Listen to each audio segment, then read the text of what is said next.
Alright guys, so a couple of weeks have gone by and I've got a new Dana 44 limited slip differential in my garage. Remember we had a problem with the old one being the wrong case. It was set for a 392 and above gear, even though I ordered a 373 and down, it was still a 392 and up.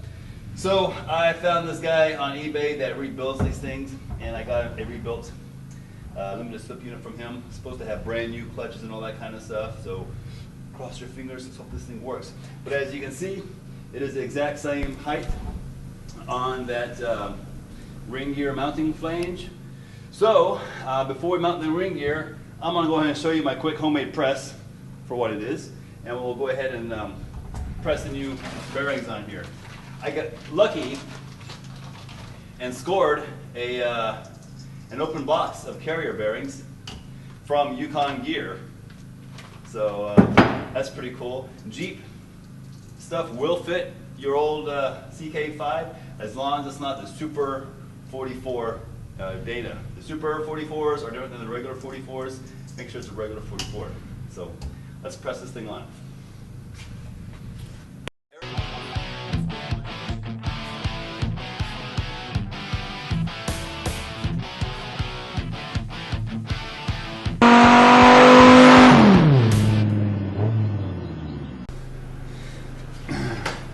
Alright, so this is my homemade press, and I use this in a vise. And you can build something like this on your own, pretty easy, pretty cheap. I happen to have scrap. This is a 1.5 by 3 tubing, but you know, 1 by 2 would probably work. I don't know, maybe, definitely 2 by 4 would work. And all I do is I take a hydraulic jack and place it in here and use this to press my bearings on. So it's real simple.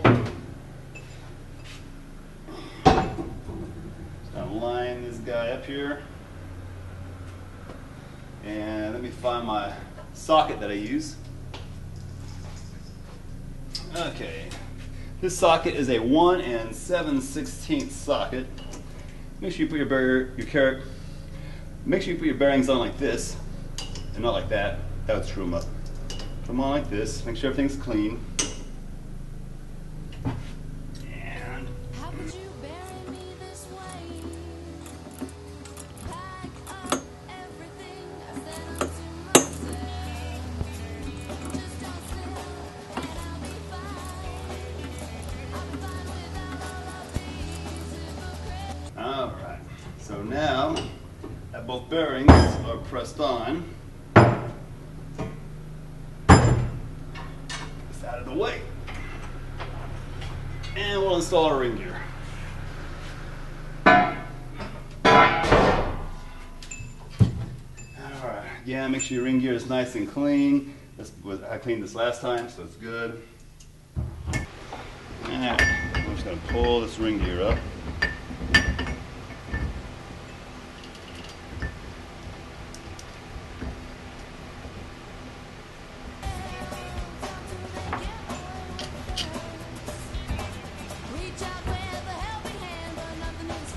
Now these carriers do come in a couple different permutations, even though they're all Dana 44s.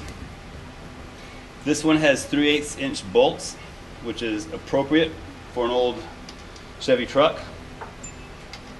The Jeeps could have a 7/16 or even a 1/2 inch bolt. You can buy sleeves to get an older ring gear on a newer carrier, but I purposely bought this one because I did not want to use the sleeves. Not that there's anything wrong with sleeves, I just didn't want it for my application.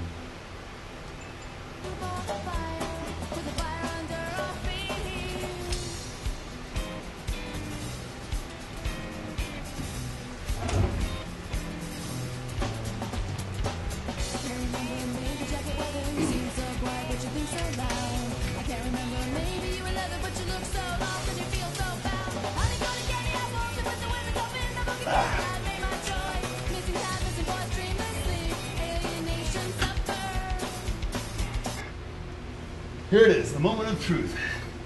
Is this thing gonna fit? I have not tried this in yet.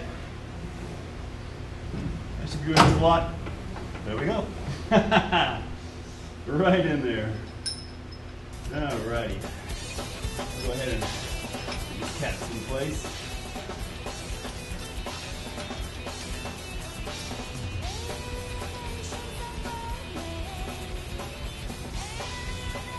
Got a spider crawling on me. Boy. It's only like that big.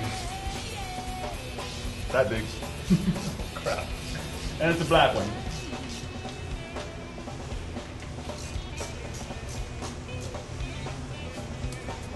Okay, it's gone. Ah.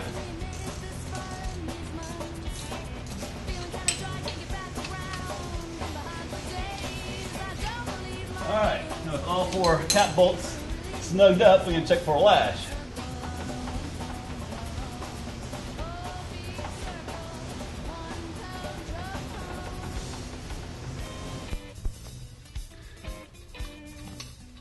So I took these rotors down to O'Reilly's Auto Parts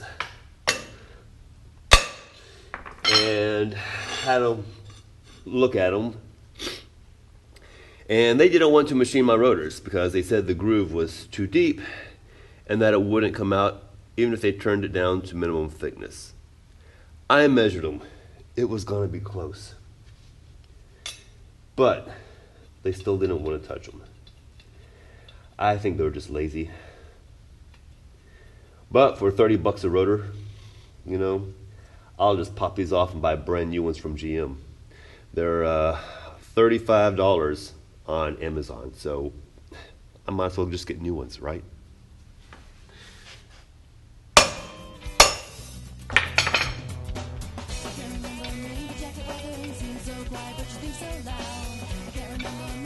Okay, so I pulled the Dana Trac-lok back out of the Jimmy, and we need to make some adjustments.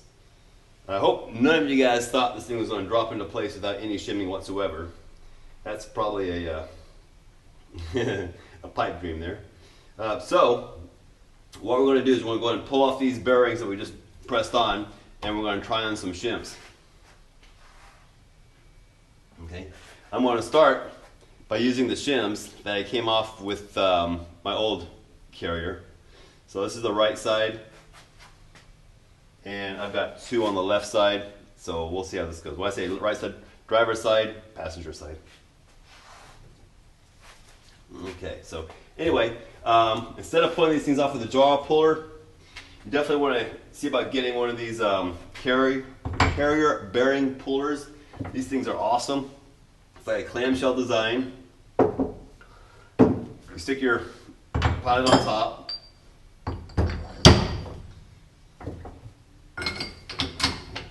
Clamp them tight. It's got this clamp that goes around the outside to make sure the clamshell stays together.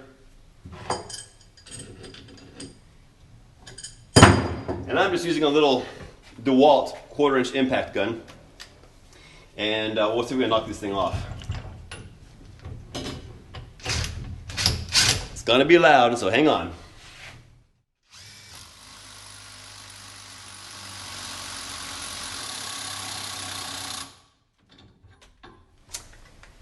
I think I need to charge my battery. I'll be back in 10 minutes. Okay, real quick, while I'm waiting for my battery to charge on my DeWalt impact wrench, I'm going to go ahead and make myself a couple of try-in bearings.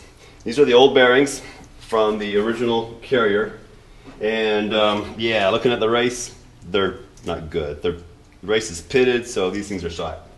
But they'll make great mock-up setup bearings. So cartridge roll, I think that's about 100 grit in the bearing, and you just get at it.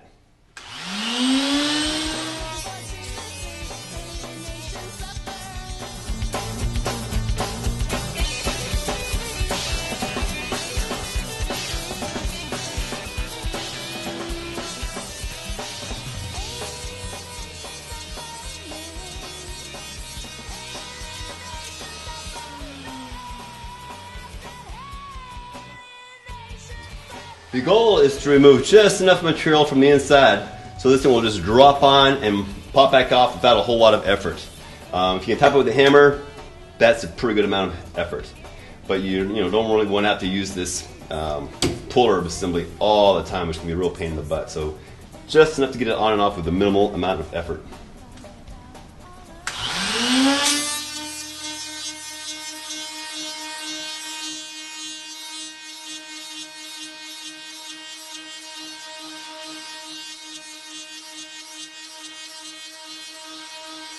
Alright, so I've got two setup bearings now. So I'm going to set those aside. And with about a 10-minute charge on this battery, let's see how I do here. Okay. It's moving.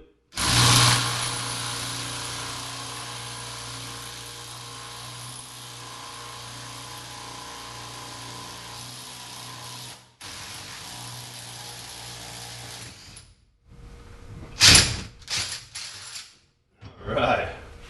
Oh man. I don't know if you guys can see this, but this is destroying my impact bit there. You see that? I think it's getting twisted. So that may break on us before we're done.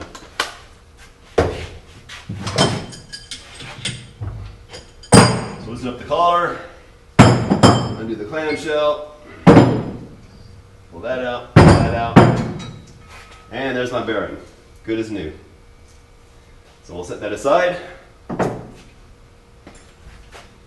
we'll flip this over, and we'll do this again. You got to have the race attached when you do that. If you don't have the race, you're going to destroy the bearing. You got to have the race on there.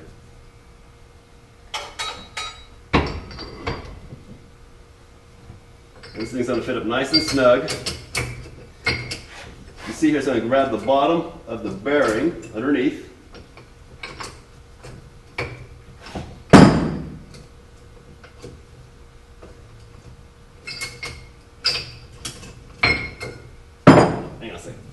Drop this down a little bit here. Pressure there. There we go. Okay. Alright, so that's locked in. Collar. A little tightening. Alright.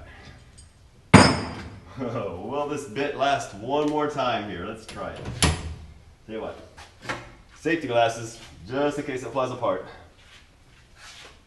Are you watching?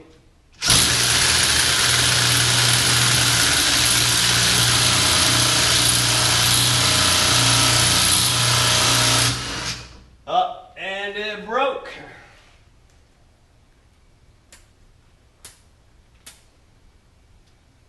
And it broke.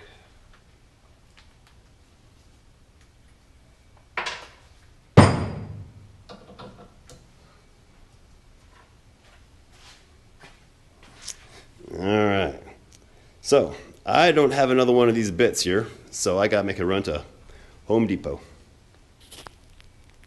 So when life gives you lemons, you adapt, or something like that.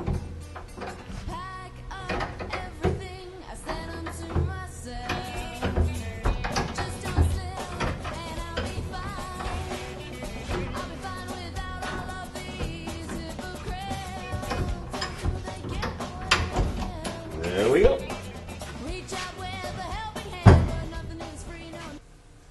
So on the passenger side, I'm measuring 66. Come on. 67. 66. 66. 67, 60, 60, 67, somewhere in there. So we'll drop those on first. And one thing we need to check is we need to check the height of our try-in bearing with our used bearing. Make sure they're the exact same. So let's just see what these things read here. Make sure it's all the way down.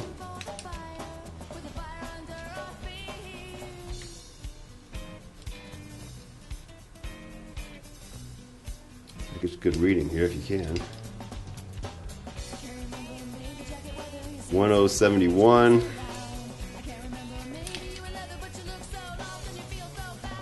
1071. Let's see. Oh, these are both Timken bearings, so they should read the same. That's nice. It's always nice when you have the same brand bearing. 1071. Oh, sweet. Okay, so he's a little bit dirty here, but we're just trying them in. I'm going to drop them in place here. See how that just dropped on there? I think it's all the way down. Yeah, that's all the way down. And we'll flip it over. On the other side, what's our measurement on the other shims? The driver's side shim, what I got there? 53. Nope, it's more than that. Hang on, I gotta give me the right spot there. 56. 56. 56. Okay, 56 there. So I'll drop the 56 thousandths on the driver's side. And I'll get my other try-in bearing here.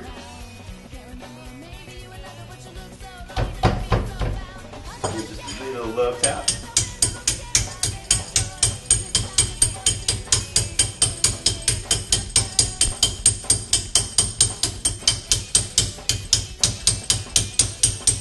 Nice. I wonder what would happen if you relieve the new bearings that way, so they just kind of tap on them up. That's really nice. I like that. Just saying. Okay, let's try this in. One of the nice things about these bearing caps is that they're all stamped. If you look over here on this driver's side, there's an R stamped in here upside down. And on this cap here, there's an R stamped, well, theoretically, upside down. If you put it next to each other, they're both upside down and they're right next to each other. On the other side, I've got a R stamped at a angle, 90 degrees. And this R here is also stamped at 90 degrees. So that helps you to figure out how the bearings go if you ever mix them up. So there's no excuse for putting your caps in backwards. I said bearings. Caps. There's no excuse for putting your caps in backwards. Okay. This might be a little bit of a tight fit now with those shims installed. Hopefully it'll go in place. If not, then we gotta take out some shims. Man, this is tight.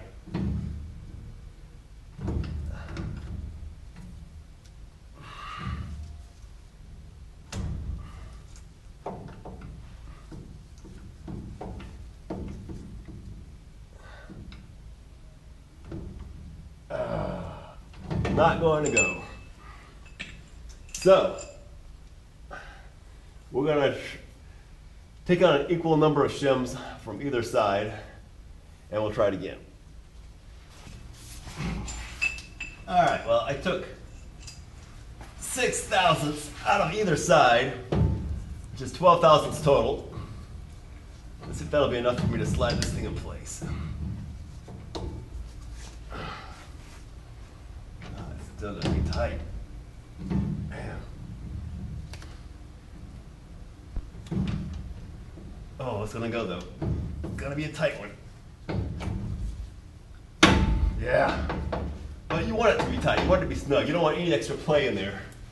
So that's actually good.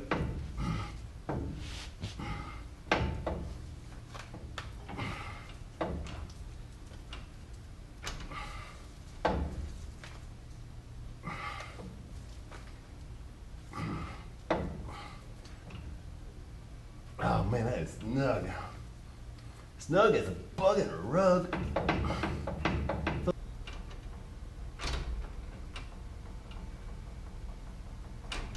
So I was thinking about maybe tightening that backlash up a little bit more. You know, it's around 10 thousandths or so right now, and I think I could do better. So I've actually got a shim that's only 4 thousandths thick. It's pretty thin. So I'm going to take this little 4 thousandth shim and move it from the driver's side to the passenger side, and that's going to push those gears a little tighter against the pinion and see if we get that backlash tightened to like 5 or 6 thousandths. Trac-lok is back in place, and I'm liking that. Listen, can you guys hear that? It clunks, but you can't really see it move. Yeah, you can see it kind of move a little bit, but not much. So that's really nice. Can you hear it? But you can't see it. Time to come back out.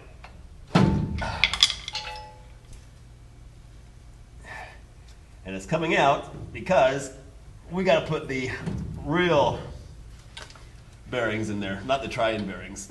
Ah, that is tight.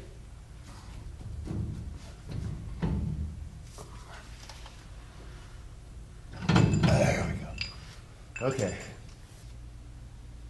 All right, so I've got the new bearings installed, and this traction lock differential is going back in, hopefully for good this time.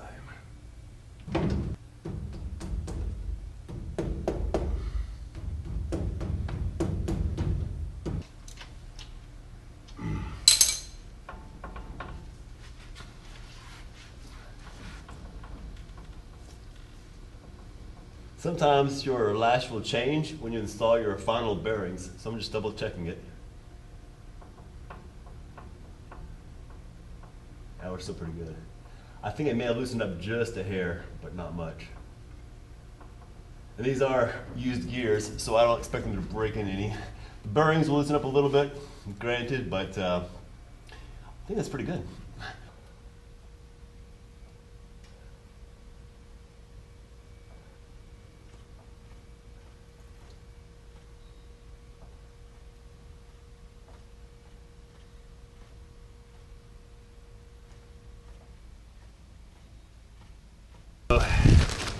These are my new AC Delco rotors, $35 from Amazon.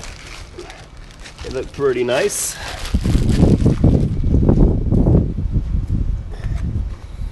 So we got to join these pieces back together with my newly painted hubs.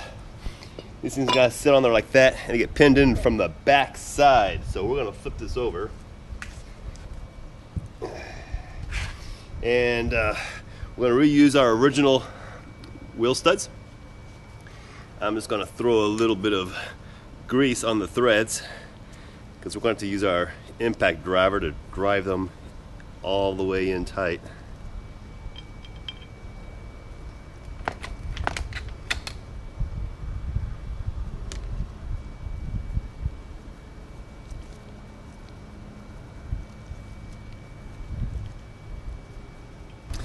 And this is a punch I made from an old piece of broken socket extension. I'm just going to smack these things down a little bit, get them started.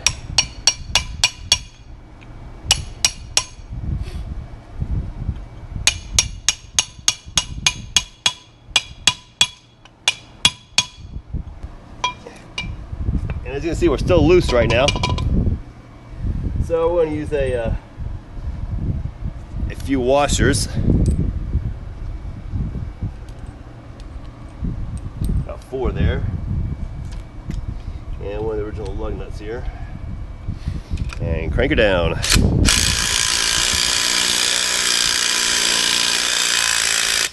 Done. Repeat 5 more times.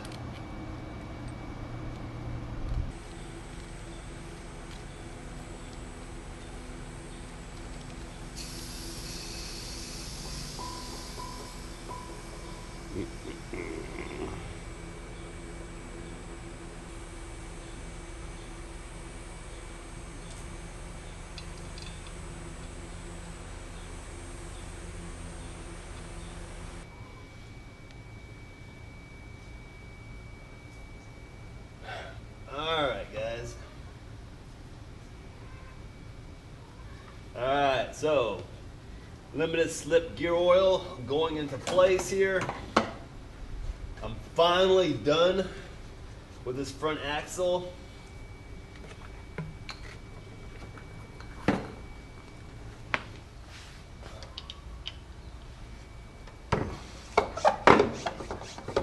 Yeah, I had some problems putting this thing together.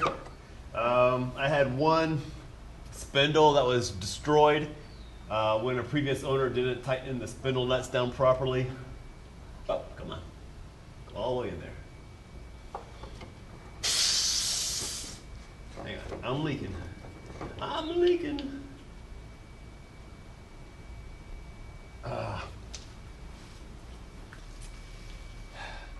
I didn't have the reach that I thought I had, and I tell you, my dinosaur juice is going all over the place. So I'm gonna pull these fittings apart real quick. Alright, now I'll be able to get this guy all the way in there. There we go. Now let's pump it up. So yeah, like I was saying, I had a spindle bearing that didn't want to go in place. It was a Chinese bearing. Who would put a Chinese bearing on a Chevy square body? Blasphemy. So I replaced that one with a Timco bearing. And then I had, I found a spindle that was worn because of that bad, probably the Chinese bearing. So I replaced that spindle. And I finally got everything back together, yay! So now, we're gonna start doing something different. Let's get off this mechanical stuff, let's do something even more boring. Alright guys, well, what do I have here?